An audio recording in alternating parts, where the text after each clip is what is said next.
آج کے درس قرآن میں تیسرا پارہ، تیسرا رکوع، آخری آیت ابراہیم علیہ السلام کے واقعے کو اللہ تعالیٰ بیان فرما رہے ہیں۔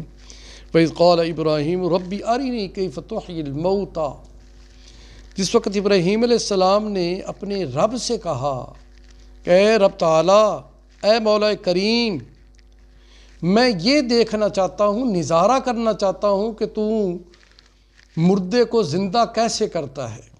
کیف تحیی الموتى، اللہ فرماتے ہیں قال اولم تؤمن، کیا تو اس پہ یقین نہیں رکھتا کہ میں مردے کو کیسے زندہ کروں گا؟ یا اللہ یقین تو ہے۔ قال بلا ولکن لیطمئن قلبی، اطمینان قلب کے لیے پوچھ رہا ہوں، اطمینان کے لیے پوچھ رہا ہوں۔ تو اللہ تعالیٰ نے فرمایا قال فخذ اربعۃ من الطیر فصرہن الیک ثم اجعل،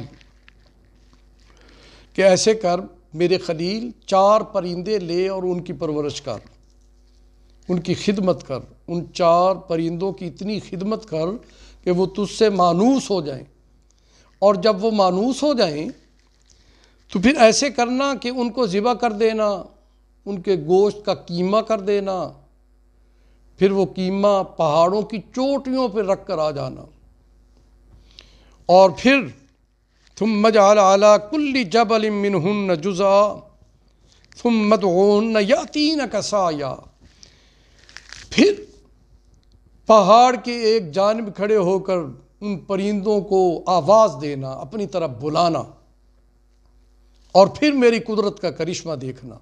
تو ابراہیم علیہ السلام نے ایسے ہی کیا۔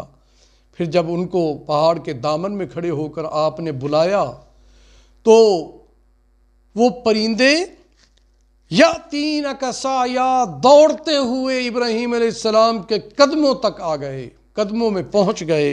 وَاعْلَمْ أَنَّ اللَّهَ عَزِيزٌ حَكِيمٌ،